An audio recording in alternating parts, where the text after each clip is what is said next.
الحمدللہ رب العالمین والصلاة والسلام علی سید الانبیاء والمرسلین اما بعد فاعوذ باللہ من الشیطان الرجیم بسم اللہ الرحمن الرحیم۔ الحمدللہ ہمارا درس قرآن کا یہ سلسلہ جاری و ساری ہے اور آج ہم پڑھیں گے سورۃ البقرہ کی آیت نمبر 111 سے آنورڈ۔ ارشاد باری تعالی ہے وَقَالُوا لَن يَدْخُلَ الْجَنَّةَ إِلَّا مَنْ كَانَ هُودًا أَوْ نَصَارَىٰ تِلْكَ أَمَانِيُّهُمْ قُلْ هَاتُوا بُرْهَانَكُمْ إِن كُنتُمْ صَادِقِينَ۔ ارشاد باری تعالی ہے کہ انہوں نے یہ کہا، یعنی یہودیوں اور عیسائیوں نے اپنی اپنی جگہ، کہ لَن يَدْخُلَ الْجَنَّةَ إِلَّا مَنْ كَانَ هُودًا أَوْ نَصَارَىٰ، یعنی یہودیوں نے یہ کہا کہ جنت میں اگر جائیں گے تو صرف یہودی جائیں گے، اور عیسائیوں نے یہ کہا کہ جنت میں عیسائیوں کے سوا کوئی نہیں جائے گا۔ تِلْكَ أَمَانِيُّهُمْ، یہ محض ان کی آرزوئیں ہیں، یہ سوچیں ہیں ان کی، یعنی یہودیوں کی یا عیسائیوں کی یہ سوچیں ہیں، اپنی ان کی سوچ ہے، مگر ان کے پاس اس کی کوئی دلیل نہیں ہے۔ قُلْ هَاتُوا بُرْهَانَكُمْ، اے رسول صلی اللہ علیہ وسلم ان سے کہیے کہ لے آؤ اپنی کوئی دلیل، ان کنتم صادقین، اگر تم سچے ہو۔ یعنی یہ بات کہنے میں اگر تمہارے پاس کوئی دلیل ہے، کوئی پروف ہے کہ یہودی یہ کہہ رہے ہیں کہ جناب صرف یہودی جنت میں جائیں گے، باقی ساری دنیا جہنم میں جائے گی، اور یہی دعویٰ کر رہے ہیں عیسائی کہ جی صرف عیسائی جنت میں جائیں گے اور باقی جو ہیں وہ سب جہنم میں جائیں گے۔ اب یہ بات وہ کیوں کہہ رہے ہیں، کیسے کہہ رہے ہیں؟ کیا بائبل میں لکھا ہوا ہے؟ کیا بائبل میں لکھا ہوا ہے، یعنی تورات میں یا زبور میں یا انجیل میں، کیونکہ اس کے مجموعے کو بائبل کہتے ہیں۔ تو کیا تورات میں یا زبور میں لکھا ہوا ہے، یا عیسائیوں کے دعوے کے مطابق یعنی انجیل میں لکھا ہوا ہے، گوسپل میں لکھا ہوا ہے کہ جی یہی لوگ جائیں گے اور باقی جو ہیں وہ جہنم میں جائیں گے؟ اور کس طرح سے یہ کہہ رہے ہیں، کس بنیاد پر یہ کہہ رہے ہیں، کیا دلیل ہے ان کے پاس؟ ظاہر ہے سب سے بڑی دلیل تو یہ ہے کسی کے جنتی ہونے کی کہ وہ اللہ کا جو فرمان ہے ان کے پاس، کیا اس کو وہ فالو کر رہے ہیں؟ اس میں تو کوئی شک نہیں، تورات، زبور، انجیل اللہ کی نازل کردہ کتابیں ہیں، اور جن پیغمبروں پر یہ نازل ہوئیں ان کو ہم مسلمان اور وہ خود بھی مانتے ہیں عیسائی یہودی کہ موسیٰ علیہ السلام یا داؤد علیہ السلام یا عیسیٰ علیہ السلام وہ اللہ کے سچے پیغمبر ہیں، بلا شبہ وہ اللہ کے سچے پیغمبر ہیں، اور یہ کتابیں بھی تورات، زبور، انجیل اللہ کی نازل کردہ ہیں۔ لیکن کیا وہ ان کو مانتے ہیں؟ کیا وہ ان کو فالو کرتے ہیں؟ کیا وہ ان کو سمجھتے، پڑھتے اور ان کے مطابق چلتے ہیں؟ اچھا، پہلی بات تو یہ ہے کہ یہ بہت بڑی وارننگ ہے، نہ صرف ان کے لیے یعنی یہودیوں اور عیسائیوں کے لیے، بلکہ ہم مسلمانوں کے لیے بھی۔ یعنی جس طرح سے تورات، زبور، انجیل اللہ کی نازل کردہ کتابیں ہیں، یہ کتابیں جن پیغمبروں کے اوپر بھی نازل ہوئی تھیں وہ پیغمبر بھی اللہ کے سچے پیغمبر ہیں، موسیٰ علیہ السلام ہوں، عیسیٰ علیہ السلام ہوں، داؤد علیہ السلام ہوں، تو کیا یہ ان پیغمبروں کو فالو کر رہے ہیں یہودی عیسائی؟ یعنی یہودی جو ہیں وہ حضرت موسیٰ علیہ السلام کی پیروکاری کا دعویٰ کرتے ہیں، تو کیا ان کو اس طرح سے فالو کر رہے ہیں جو ان کی تعلیمات ہیں؟ اور کیا یہودی تورات کے مطابق چل رہے ہیں؟ اور اسی طرح سے عیسائی جو ہیں وہ حضرت عیسیٰ علیہ السلام کو فالو کر رہے ہیں، اور جو کچھ عیسیٰ علیہ السلام نے فرمایا اور جو کچھ انجیل میں ہے، خصوصاً انجیل برنباس میں، تو کیا اس کے مطابق وہ چل رہے ہیں؟ بالکل بھی ایسا نہیں ہے۔ اس کی سب سے بڑی دلیل یہ ہے کہ ہمارے سامنے وہ ساری آیات آج بھی انجیل میں یا تورات، زبور، انجیل میں موجود ہیں، بائبل میں موجود ہیں، جن کے اندر نبی کریم حضرت محمد مصطفیٰ صلی اللہ علیہ وسلم کی آمد کی خبریں بالکل روز روشن کی طرح سے موجود ہیں۔ ان کا نام لیا گیا ہے بار بار، محمد اور احمد بار بار نام آیا ہے، یعنی تورات میں، زبور میں، انجیل میں آج بھی موجود ہے۔ تو جب یہ اتنے بڑے نام کو، اتنی بڑی وضاحت کو اور اتنے بڑے پیغمبر کو، جن کے بارے میں تینوں کتابوں میں کئی آیات موجود ہیں، جب ان کو نہیں مانتے تو باقی ہم یعنی اندازہ کر سکتے ہیں کہ وہ کتنا مانتے ہیں تورات زبور انجیل کو۔ تو یہ ہے سب سے بڑا ثبوت اس بات کا کہ وہ محض دعویٰ کر رہے ہیں کہ وہ تورات زبور انجیل کو مانتے ہیں، ہر ایک اپنی جگہ، یہودی یا عیسائی، مگر وہ صرف دعویٰ ہے، عمل نہیں ہے۔ یعنی حتیٰ کہ انہوں نے مسخ کر دیا ہے تعلیمات موسوی کو یا عیسوی کو، یعنی موسیٰ علیہ السلام کی تعلیمات ہوں یا عیسیٰ علیہ السلام کی، ان تعلیمات کو ہی انہوں نے مسخ کر کے رکھ دیا، تبدیل کر کے رکھ دیا، چاہے کہ وہ ان تعلیمات پہ عمل کرتے، دوسروں کو پہنچاتے، جیسا کہ وہ نبی کریم صلی اللہ علیہ وسلم کی آمد سے پہلے لوگوں کو بتایا کرتے تھے کہ وہ پیغمبر آیا چاہتے ہیں جن کا تذکرہ ان کی کتابوں میں، تورات میں، زبور میں، انجیل میں موجود ہے، یعنی محمد صلی اللہ علیہ وسلم۔ لیکن جب وہ پیغمبر تشریف لائے تو وہ لوگ تو ایمان لے آئے جو ان سے سن رہے تھے کہ جی وہ پیغمبر آیا چاہتے ہیں، لیکن یہ خود پھر منحرف ہو گئے، اور یہ خود جو ہے ہٹ درمی اور سرکشی اور کفر اور عناد اور بغض اور حسد کی بھینٹ چڑھ گئے۔ تو یہ ہے سب سے بڑی بات کہ یہ محض دعویٰ کر رہے ہیں ہر معاملے میں، اس معاملے میں بھی کہ وہ جنتی ہیں ہر ایک اپنی جگہ، اور دوسرا یہ کہ یہ پیروکار ہیں تورات زبور انجیل کے یا موسیٰ علیہ السلام کے یا عیسیٰ علیہ السلام کے۔ اب ہم آ جاتے ہیں، یعنی یہ بات تو بالکل واضح ہو گئی کہ تعلیمات موسوی علیہ السلام، یعنی موسیٰ علیہ السلام کی تعلیمات اور عیسیٰ علیہ السلام کی تعلیمات آج بھی موجود ہیں تورات زبور انجیل کے اندر، مگر وہ لوگ ان کو فالو نہیں کر رہے ہیں، نہیں مان رہے ہیں، ان کو مسخ کر رہے ہیں اس تعلیمات کو، اور اس کو یعنی ڈینائی کر رہے ہیں، بالکل واضح طور پہ انکار کر رہے ہیں۔ تو اب ہم آ جاتے ہیں اپنے اوپر، ہم مسلمان جو ہم کہہ رہے ہیں کہ جی ہم صرف جنت میں جائیں گے، اور ہمارے اعمال کیا ہیں؟ ہم 2 بلین مسلم کتنے اسلام پر عمل کرتے ہیں؟ ہم کتنے جو فرائض ہیں اسلام کے، نماز ہے، روزہ ہے، حج ہے، زکوٰۃ ہے، ان پر کتنے عمل کرتے ہیں؟ فرض کا مطلب کیا ہوتا ہے؟ کمپلسری۔ اب نماز ایک کمپلسری عبادت ہے جو ہر ایک مسلمان کے اوپر فرض ہے، یعنی کسی صورت معاف نہیں ہے، چاہے بندہ بیمار ہے، چاہے بندہ بے ہوش بھی ہو گیا ہے تو بعد میں جب ہوش آئے تو اس کو وہ نماز پڑھنی ہے جو اس کی بے ہوشی کی حالت میں رہ گئی تھی، چاہے وہ بندہ یعنی حج کر رہا ہے، تلاوت کر رہا ہے، جہاد کر رہا ہے،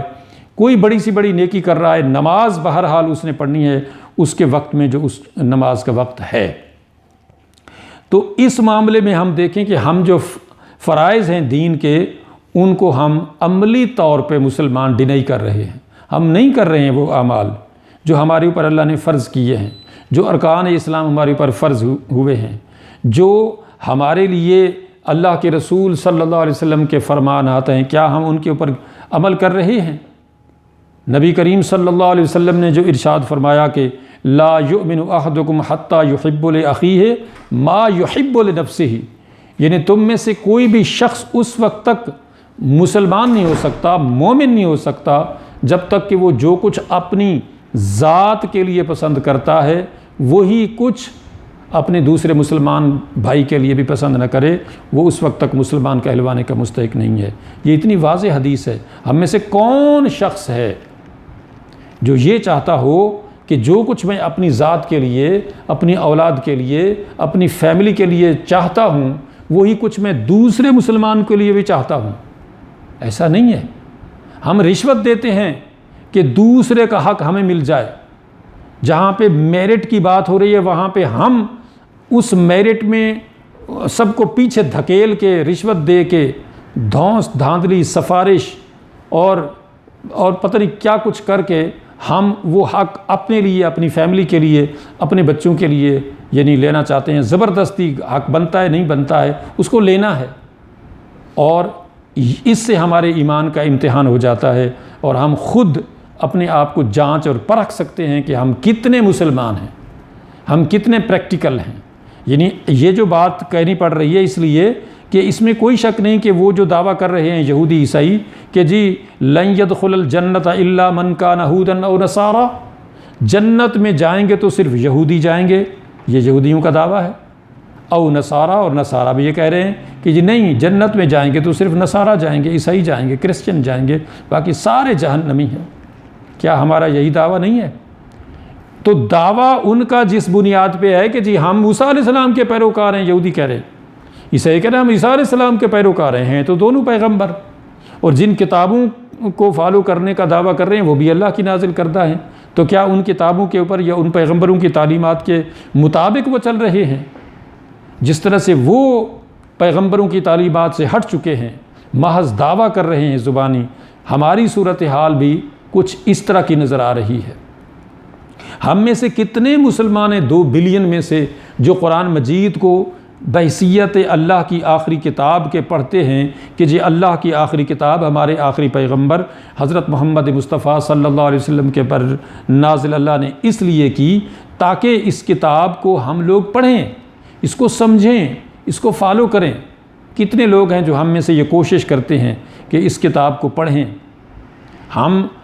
دنیاوی مقاصد کے لیے دنیا کی کتنی زبانیں سیکھتے ہیں، انگلش سیکھتے ہیں، فرینچ سیکھتے ہیں، جرمن سیکھتے ہیں، اسپانش سیکھتے ہیں، چائنیز سیکھتے ہیں، جو بھی ہمارے لیے یعنی زبانیں دنیاوی مقاصد کے لیے کام آ سکتی ہیں ہم وہ سیکھتے ہیں، اور ہم اتنے سیکھ جاتے ہیں کہ ہم ان زبان دانوں کو سکھاتے ہیں، یعنی انگلش ہم اتنی سیکھ جاتے ہیں کہ ہم انگریزوں کو پڑھانے کے قابل ہو جاتے ہیں۔ لیکن یہ اللہ کی آخری کتاب جس نے ہماری دنیا آخرت کی ضمانت کی یعنی ہدایت کی گارنٹی دی ہے، ضمانت دی ہے، جنت میں جانے کی اور دنیا کی کامیابی کی گارنٹی دی ہے، ہم اس کو کتنا پڑھتے ہیں، اس کی زبان عربی کو ہم کتنا جاننے کی کوشش کرتے ہیں؟ حالانکہ اس میں کوئی یہ نہیں ہے کہ پہلی دوسری 10ویں تک آپ نے بس کمپلیٹ کرنا ہے، یہ تو وہ کتاب ہے جو ہماری یعنی لحد تک ہمارے ساتھ جانی ہے، یعنی ہم مہد سے لحد تک اس کو سیکھیں، یہی حکم ہے کہ اطلب العلم من المہد الی اللحد، یعنی علم حاصل کرو ماں کی گود سے لے کے قبر کی لحد تک۔ کون سا علم ہے؟ یہی راہ ہدایت، یہ جو اللہ نے آخری کتاب ہمارے لیے نازل کی ہے، اس لیے تو کی ہے کہ ہم اس کو پڑھیں، اس کو سمجھیں اور پھر اس کے مطابق چلیں۔ اس میں جو ہمیں بتایا گیا ہے کہ کس طرح سے زندگی ہم نے گزاری ہے، اس میں صرف کیا یہ لکھا ہوا ہے کہ عبادات ایسے کہ نماز روزہ حج زکوٰۃ اور باقی جو معاملات ہیں، حلال ہے، حرام ہے، نکاح ہے، شادی ہے،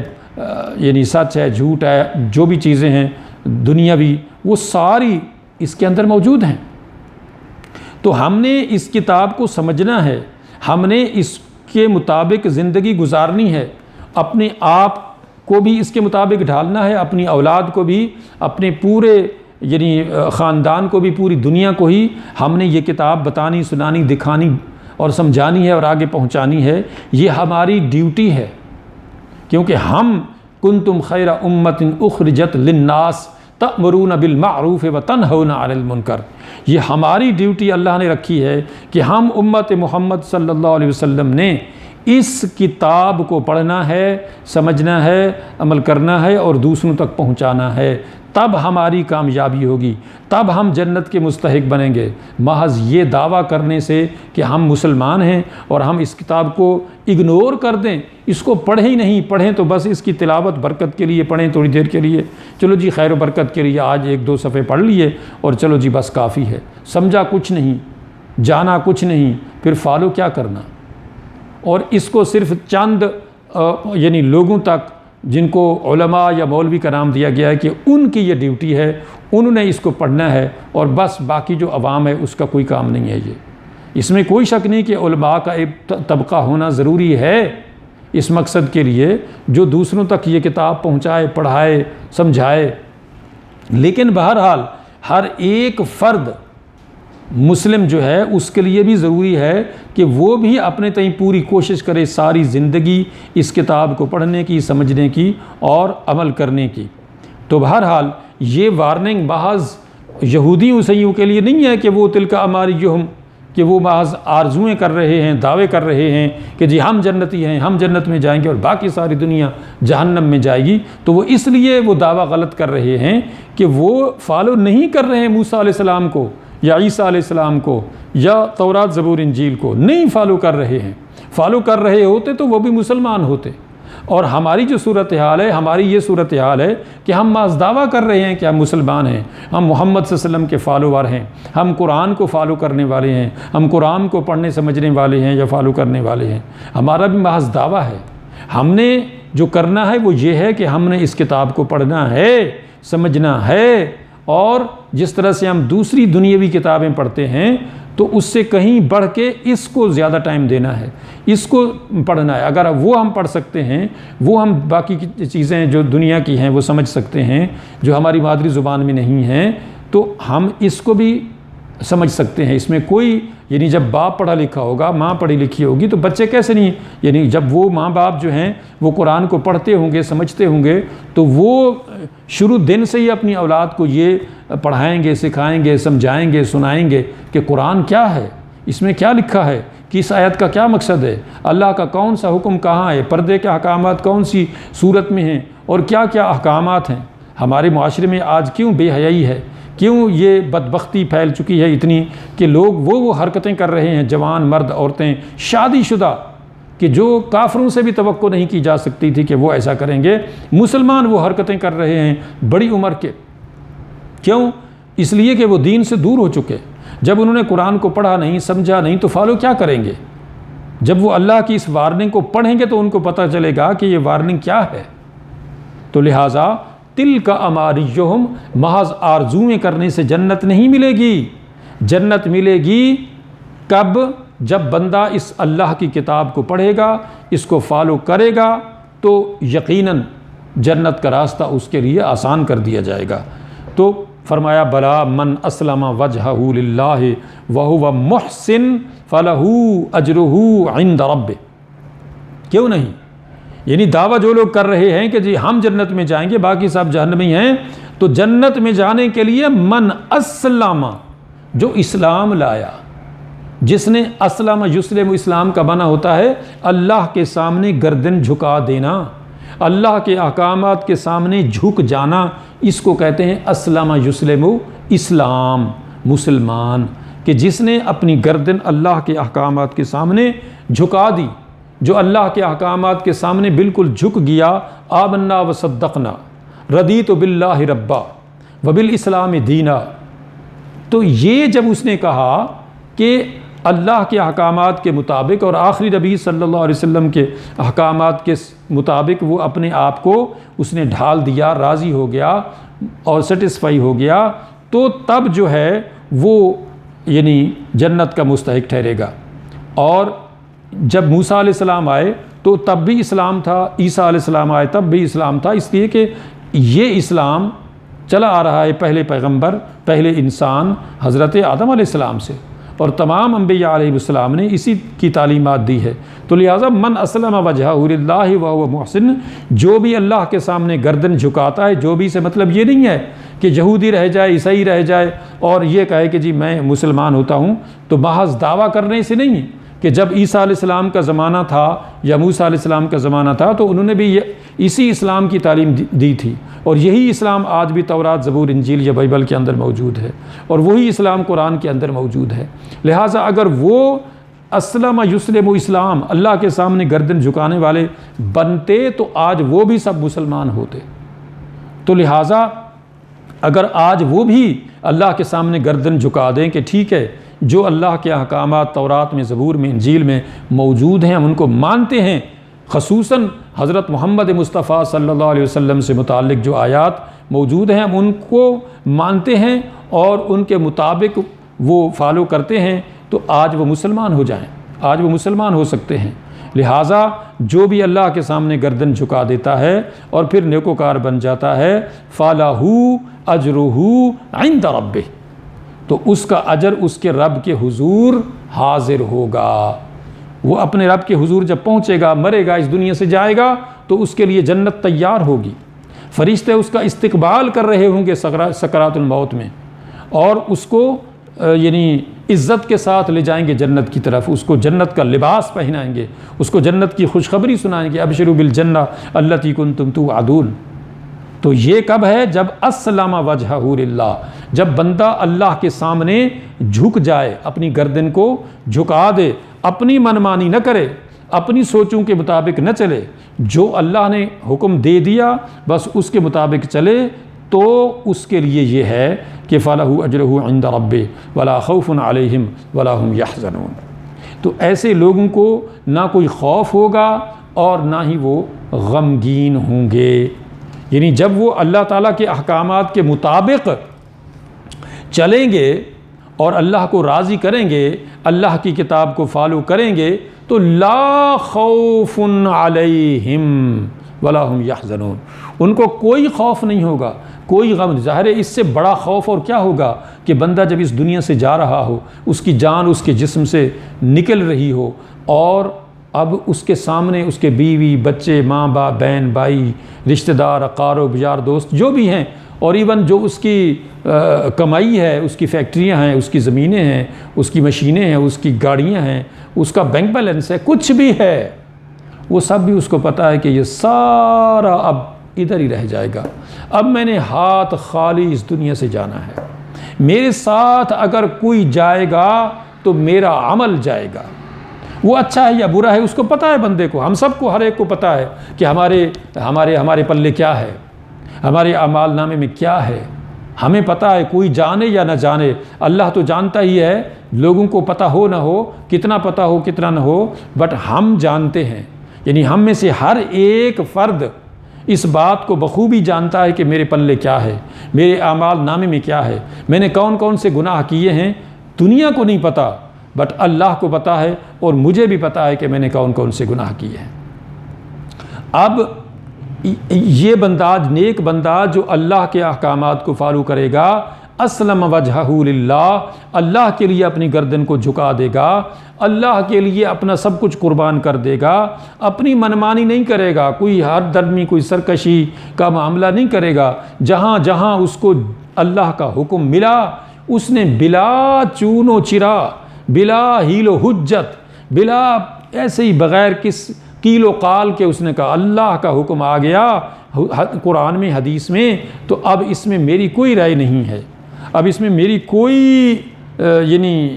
اپنی سوچ نہیں ہے، اس میں بس اللہ کا جب حکم مل گیا تو میں نے اس کو فالو کیا۔ تو اب ایسے لوگوں کے لیے اللہ نے فرمایا لا خوف علیہم ولا ہم یحزنون، اور قرآن مجید میں یہ الفاظ کئی جگہ اللہ نے دہرائے ہیں، کئی جگہ پر اللہ نے بئی طور دہرائے ہیں کہ جو بھی لوگ میرے احکامات کو فالو کریں گے تو ان کو کوئی خوف نہیں ہوگا، کوئی غم نہیں ہوگا، خصوصاً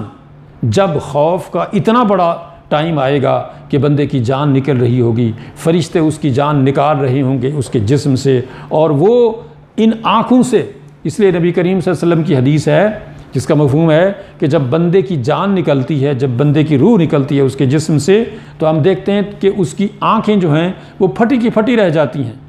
تو فرمایا کہ اس کی آنکھیں اس لیے پھٹی رہ جاتی ہیں، یعنی اوپر کی طرف کھل جاتی ہیں، کہ وہ اپنی روح کو نکلتا ہوا دیکھتا ہے۔ اور یہ بات تو ابھی میڈیکل سائنس سے بھی ثابت ہو چکی ہے کہ انسان کی روح یا اس کے جسم سے جو اس کی جان نکلتی ہے، روح نکلتی ہے، اور ڈیڈ بنتا ہے، میت بنتا ہے، مرتا ہے، تو اس کے پاؤں سے اس کی جان نکلنا شروع ہوتی ہے، اس کے پاؤں والتفت الساق بالساق،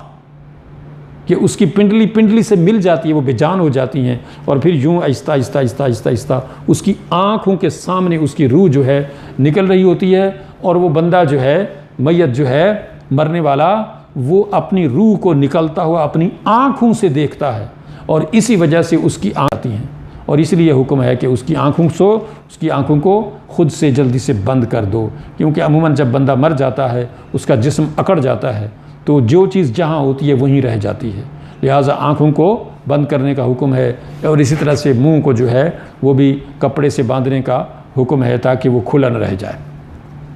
تو بہرحال مختصر یہ ہے کہ یہ وہ مشکل وقت کہ جہاں انسان اتنی یاس، اتنی نا امیدی کے عالم میں آ جاتا ہے کہ اب میرے ساتھ کیا ہوگا، اب جو میں اس دنیا سے جا رہا ہوں تو میرے ساتھ کیا ہوگا، اب میں اگلے جہان جو جا رہا ہوں قبر میں میرے ساتھ کیا ہوگا؟ منکر نکیر جب میرے پاس آئیں گے سوال جواب کے لیے تو میں ان کو کیا جواب دوں گا؟ جب وہ مجھ سے پوچھیں گے من ربوں کا، من دینوں کا، من نبیوں کا، تو میں کیا ان کو ان سوالوں کے جوابات دے سکوں گا؟ اب ظاہر ہے کہ یہاں دنیا میں ہم دیکھتے ہیں کہ ہم چھوٹے موٹے امتحان دیتے ہیں تو ہم ایک ایک سوال کو سینکڑوں بار پڑھتے ہیں کہ کہیں یہ بھول ہی نہ جائے، اور پھر جب اس میں تھوڑا سا شک ہوتا ہے پھر اس کو دیکھتے ہیں، پھر اس کو دہراتے ہیں۔ تو حالانکہ یہ ہمیں پتہ ہے کہ ان کو رٹ لینا ہی کافی ہے، رٹ لیا تو بس وہاں جا کے رٹا چھاپ دیں، مگر قبر میں رٹا نہیں چلے گا۔ قبر میں یہ نہیں ہوگا کہ ایک بندے نے یہاں یہ سوالوں کے جوابات رٹ لیے اور وہاں پہ جا کے وہ جو ہے ان کو جواب دے دے گا، نہیں، یہ ہے من اسلم وجہہ للہ وہو محسن، کہ جس نے اپنی گردن یہاں اللہ کے سامنے جھکائی ہوگی دل و جان سے، بغیر کسی ہیل و حجت کے، بغیر کسی عذر کے، بغیر کسی ریاکاری، دکھاوے، دنیاوی منفیت، لالچ، حرص، طمع کے، صرف اللہ کی رضا کے لیے، وجہہ للہ، اخلاص اور للہیت یہ ہے کہ بندہ بغیر کسی دنیاوی مقصد کے صرف اللہ کے لیے اللہ کے سامنے جھک جائے، تو جو ہے اس کے لیے یہ ہے کہ لا خوف علیہم ولا ہم یحزنون، کہ ان کو کوئی خوف کوئی غم نہیں ہوگا اس وقت کہ جب انسان جو ہے وہ اس کی جان نکل رہی ہوگی، فرشتے اس کا استقبال کریں گے، اس کو جب قبر میں لے جایا جائے گا تو قبر میں بآسانی وہ جوابات دے سکے گا۔ اور اسی طرح سے اگلی جو منزلیں ہیں، اس لیے نبی کریم صلی اللہ علیہ وسلم کی ایک مشہور حدیث ہے جس کا مفہوم یہ ہے کہ قبر آخرت کی منزلوں میں سے پہلی مشکل ترین منزل ہے۔ یہاں پر اگر بندہ کامیاب ہو گیا، یہاں پر بندہ اگر گرفت سے بچ گیا، یہاں پر اگر بندے نے اللہ کے آنے والے جو فرستادے ہیں، جو سوالی ہیں، منکر نکیر جو سوال کریں گے اس سے، ان کے جوابات دے پایا، اور وہاں پہ اس کا قبر کے اندر جو ہے اس کا یعنی حساب کتاب درست ہو گیا، تو اگلی جو منزلیں ہیں ان کے لیے آسانی ہے۔ تو اگر یہاں پر ہی بندہ پکڑا گیا تو اگلی منزلیں وہاں اس کے لیے اور مشکل ہو جائیں گی۔ او کما قال علیہ الصلاۃ والسلام، مقصد یہ ہے کہ ہم نے کبھی دنیا کے امتحانات کی طرح آخرت کے اس بڑے امتحان کے بارے میں بھی سوچا ہے کہ جب مریں گے وہاں قبر میں جائیں گے، وہاں نکیر ہم سے سوالات کریں گے جن کی جو شکلیں ہیں وہ بڑی ڈراؤنی ہیں، بڑی بھیانک ہیں، وہ زمین کو چیرتے ہوئے آتے ہیں۔ اور جیسا کہ حدیث میں آتا ہے کہ جب وہ یعنی قبر کے مردے کو اس کے گناہوں کی وجہ سے اس برے انسان کو مارتے ہیں یعنی گرز سے یا ہتھوڑوں سے، تو اس کی چیخیں جو ہیں تمام مخلوقات سنتی ہے سوائے جن اور انس کے، جنوں اور انسانوں کے، ساری مخلوقات سنتی ہے۔ ہم نے حدیث میں آپ نے سنی ہوگی، ہم سب نے سنی پڑھی ہوئی ہے، بڑی مشہور حدیث ہے کہ نبی کریم صلی اللہ علیہ وسلم جا رہے تھے اور اپنی سواری کے اوپر خچر تھا یا گھوڑا تھا جو بھی، تو وہ بھدکنے لگا اور قبریں وہاں موجود تھیں۔ تو اصل کیا تھا کہ ان قبروں کے اندر عذاب ہو رہا تھا، اور ان کو جو عذاب ہو رہا تھا جن کی وجہ سے وہ چیخ رہے تھے، چلا رہے تھے، ان کی چیخوں کی آواز اس جانور نے سنی، اور وہ جانور جو ہے ان کی آوازوں کی وجہ سے بھدکنے لگا، ڈرنے لگا۔ تو نبی کریم صلی اللہ علیہ وسلم نے فرمایا کہ ان کو ان کے گناہوں کی وجہ سے عذاب ہو رہا ہے۔ اور کما قال علیہ السلام، مختصر یہ ہے کہ وہ سب سے بڑا ہولناک منظر جو ہمارے سامنے ہم سب کے لیے آنے والا ہے، یہ نہیں کہ کسی کو آئے گا تو کسی کو نہیں آئے گا، فلاں کو آئے گا تو نہیں، ایسا نہیں، سب کے لیے ہے۔ قبر کا جو منظر ہے سب کے لیے، سب نے قبر میں جانا ہے، اور قبر سے مراد عالم برزخ کا وہ اگلا مرحلہ ہے، چاہے کوئی اس دنیا میں جل گیا آگ میں، چاہے کوئی یعنی اس کو جانور کی خوراک بن گیا وہ، یا پانی میں جو ہے وہ تحلیل ہو گیا، یا کوئی بھی اس کے ساتھ موت کا یعنی مسئلہ پیش آیا، جس طرح سے بھی مرا، لیکن وہاں جو ایک عالم برزخ کے اندر جو کچھ پیش آنا ہے قبر کی صورت میں، عذاب کی صورت میں، وہ سب کے ساتھ ہے، چاہے وہ کوئی جلا دیا گیا ہو، چاہے کوئی دفن کر دیا گیا ہو، جو بھی صورت ہو، تو اس کے لیے ہم نے تیاری کرنی ہے، جس کے لیے جہاں اتنی بڑی خوشخبری سنائی جا رہی ہے کہ جو بھی کوئی اسلم وجہہ للہ وہو محسن فلہ اجرہ عند ربہ ولا خوف علیہم ولا ہم یحزنون، کہ جو بھی کوئی اللہ کے لیے جھک گیا، اخلاص و للہیت کے ساتھ اللہ کے احکامات کو فالو کرنے لگا اور نیکوکاری کرنے لگا، نیک بن گیا، توبہ طیب ہو گیا، تو اس کا اجر اس کے رب کے حضور اس کو ملے گا، اور ان ایسے لوگوں کے لیے کوئی خوف نہیں ہوگا اور نہ وہ غمگین ہوں گے، ان پر یعنی خصوصی انعام و اکرام کی بارش ہوگی اللہ کے حضور۔ تو اللہ تعالیٰ اپنی اس سچی کتاب کو، اس آخری کتاب کو ہم سب کو پڑھنے، سمجھنے، عمل کرنے اور دوسروں تک پہنچانے کی توفیق عطا فرمائے، اور اللہ رب العزت ہمارے والدین اور سارے مسلمانوں کی بخشش اور نجات کا ذریعہ بنائے، اور دنیا آخرت کی ساری فوز و فلاح اور کامیابی عطا فرمائے۔ وآخر دعوانا ان الحمد للہ رب العالمین۔